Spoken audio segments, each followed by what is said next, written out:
terkait dengan identitas ganda. Namun pemirsa dapat kami sampaikan memang ini ada kaitannya dengan perkembangan kasus Vina atau kasus pembunuhan Vina dan Eki yang terjadi di Cirebon pada 2016 lalu, di mana perkembangannya saat ini pihak kepolisian dari Polda Jawa Barat memang betul tengah menyelidiki adanya dugaan unsur obstruction of justice atau perintangan penyidikan atau penghalangan penyidikan dalam kasus pembunuhan Vina dan Eki yang terjadi di Cirebon pada tahun 2016 lalu. Namun untuk saat ini pemirsa memang pihak kepolisian dari Polda Jawa Barat belum menyebutkan siapa yang saat ini tengah dibidik atau tengah didalami soal kasus obstruction of justice atau perintangan penyidikan yang terjadi pada pembunuhan 2016 lalu.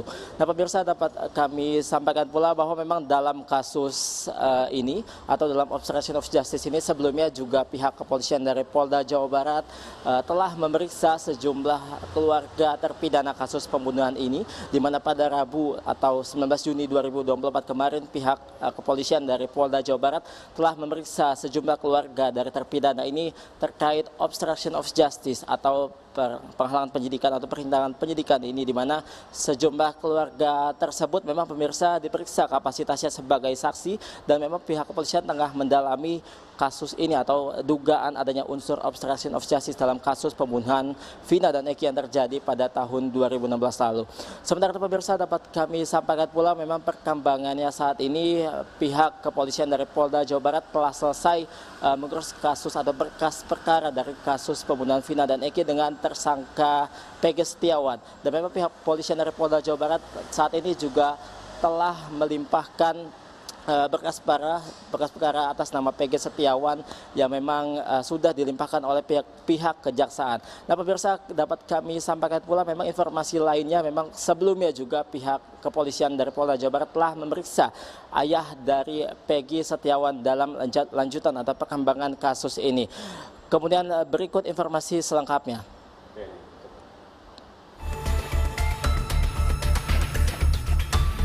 Ayah Peggy, Rudi Irawan, didampingi kuasa hukumnya kembali penuhi pemeriksaan Mapolda Jawa Barat di Kota Bandung Jumat siang. Pemeriksaan dilakukan di Gedung Direktorat Reserse Kriminal Umum Polda Jawa Barat. Kuasa hukum menyampaikan kedatangan ayah Peggy kali ini untuk pemeriksaan tambahan. Selain itu, kuasa hukum juga mengklarifikasi terkait kartu identitas Rudi yang memiliki kartu tanda penduduk dengan nama berbeda-beda, yakni Rudi Irawan dan Asap Rudi.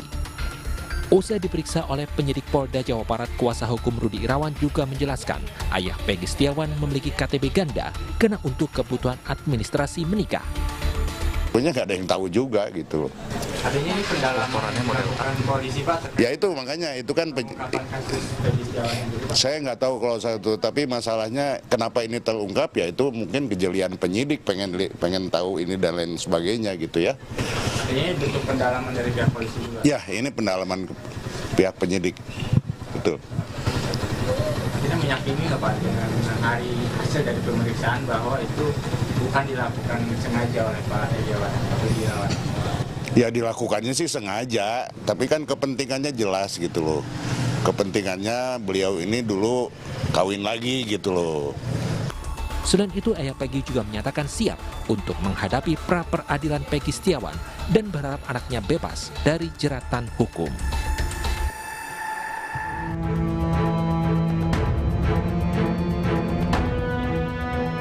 Bantahan demi bantahan terus dikeluarkan oleh kuasa hukum Peggy Setiawan.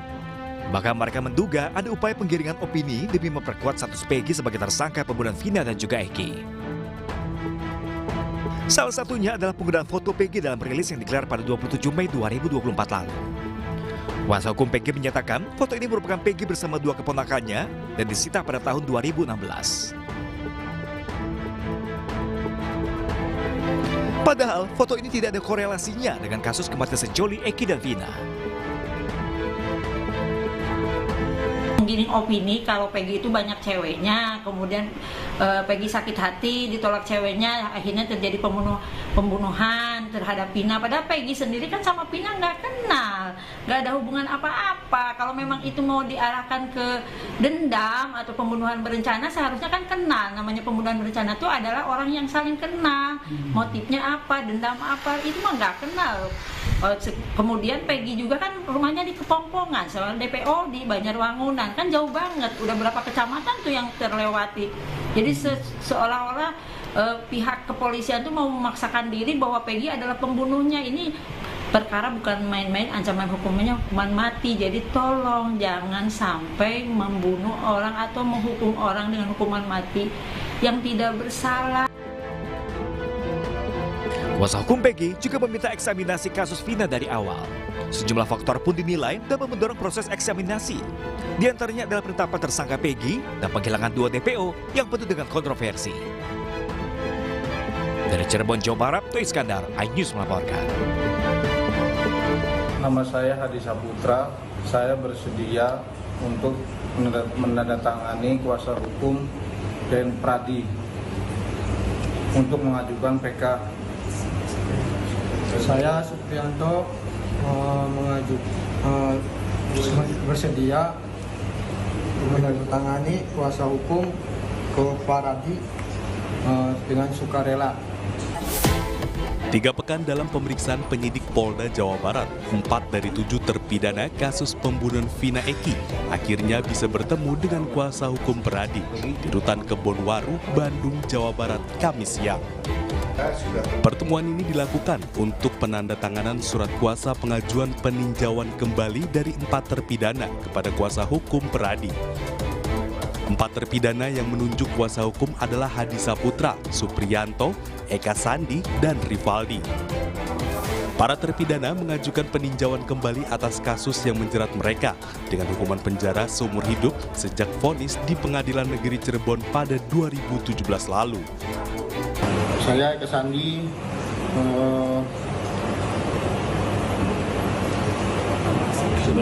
bersedia memberikan kuasa kepada Pradi dengan sukarela dan ikhlas untuk mengajukan PK. Saya Rivaldi, saya dengan sukarela memberikan kuasa saya kepada PN Pradi untuk mengajukan PK. Saya sudah bertemu dengan para narapidana yang hari ini di LP Kebonwaru dan mereka secara sukarela telah memberikan kuasa kepada DPN Pradi untuk mengurus masalahnya, mengajukan peninjauan kembali. Setelah penandatanganan surat kuasa, tim kuasa hukum kini mencari bukti-bukti baru untuk dijadikan bahan dalam mengajukan peninjauan kembali. Dari Bandung, Jawa Barat, Puji Praitno, iNews melaporkan.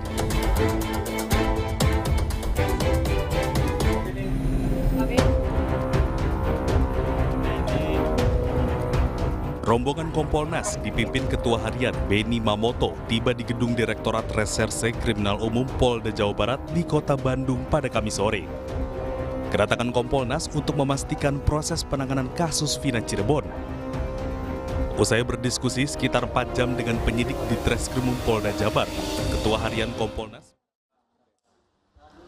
Halo, tes.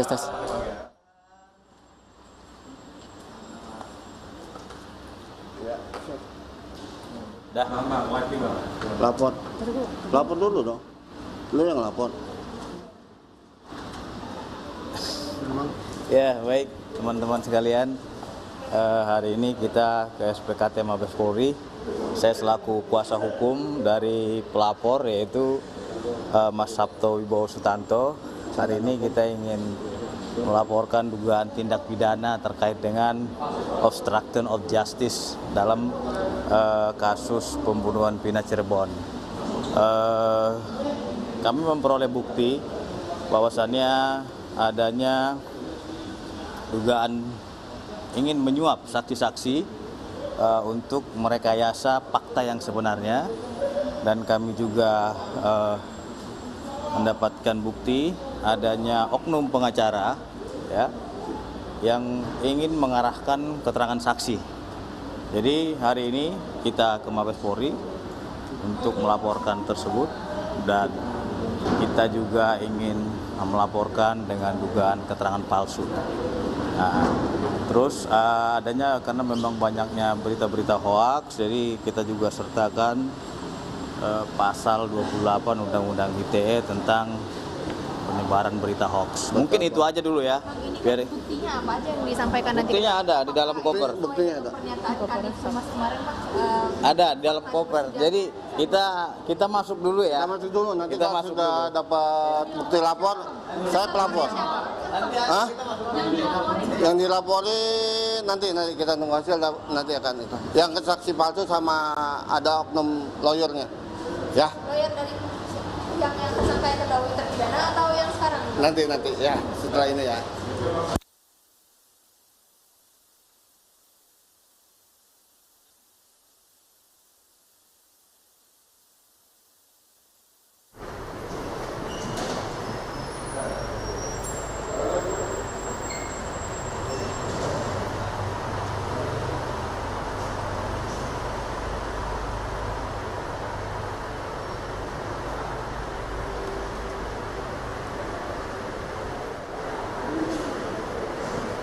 네.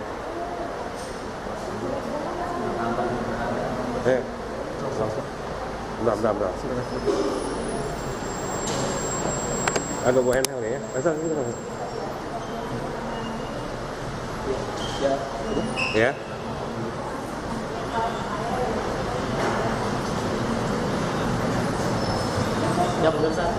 Ya pemirsa, tadi baru saja tim kuasa hukum dari Sabto Wibowo Sutanto selaku pelapor dalam hal ini memang baru saja masuk ke Baris Krim Polri untuk menyerahkan berkas laporan yang akan disampaikan ke Baris Krim Polri pada hari. Namun tadi sedikit informasi yang diberikan oleh tim pencari fakta yang menamai mereka tim pencari fakta atau dari tim kuasa hukumnya, yakni dari Fitra Ramadodi, yang mengatakan bahwa ada sejumlah barang bukti yang dibawa oleh pihaknya untuk melaporkan salah satu atau namun tadi belum dikatakan oleh Fitra atau dari kuasa hukumnya siapa yang dilaporkan dalam hal ini. Namun nanti akan diinformasikan lebih lanjut setelah pihaknya atau tim kuasa hukum dari Sabto Wibowo ini membuat laporan ke Baris Krim Polri. Nanti akan disampaikan ke awak media yang saat ini memang masih menunggu informasi selanjutnya apa yang dilaporkan, kemudian juga siapa yang dilaporkan dalam hal ini. Pemirsa, dapat kami sampaikan pula bahwa memang untuk saat ini tim hukum dari tim pencari fakta melaporkan seseorang dalam unsur dugaan obstruction of justice dalam kasus pembunuhan Vina dan Eki di Cirebon yang terjadi pada 2016 lalu. Kemudian pemirsa, dapat kami sampaikan pula selain obstruction of justice atau OOJ ini memang ada sejumlah laporan juga yang disampaikan oleh tim pencari fakta atau tim kuasa hukum dari Sabto Wibowo Sutanto selaku pelapor dalam hal ini. Tadi disampaikan ada soal keterangan palsu, kemudian juga identitas ganda dan juga obstruction of justice yang memang dilaporkan ke Baris Krim Polri. Namun informasi selanjutnya pemirsa, memang saat ini tadi kami sempat mewawancarai tim kuasa hukumnya, memang belum ada informasi lebih lanjut yang disampaikan dan nantinya akan diinformasikan kepada kami siapa yang dilaporkan, kemudian juga barang bukti apa saja yang dibawa. Kita masih nantikan pemirsa, informasi selanjutnya akan disampaikan oleh tim hukum dari tim pencari fakta yang saat ini masih di dalam, tadi baru saja masuk kurang lebih sekitar pukul 11:20 waktu Indonesia Barat. Dan pemirsa, dapat kami sampaikan pula bahwa jika bisa kami ulas kembali, pemirsa, memang terkait obstruction of justice, pemirsa, Polda Jawa Barat memang saat ini masih terus mendalami dan juga Polri akan terus mengusut tuntas kasus pembunuhan Vina dan Eki di Cirebon yang terjadi pada 2016 lalu. Dan berikut keterangan selengkapnya. Bahwa kita perlu berempati kepada korban dan kita buktikan kepada masyarakat untuk kita kawal sama-sama, jangan sampai kasus ini menyimpang dari arahnya ataupun tersangka-tersangkanya menjadi lepas gara-gara ada oknum-oknum tertentu yang mau membela ataupun mau mengkondisikan sehingga kasus ini tidak menjadi terang-benderang. Keterbukaan kepolisian ini dimaksudkan untuk memberikan rasa keadilan kepada pihak korban terhadap kasus tersebut supaya bisa segera diajukan dan dinilai oleh pengadilan, dinilai oleh hakim, seperti halnya yang sudah dilaksanakan oleh ketujuh tersangka lainnya.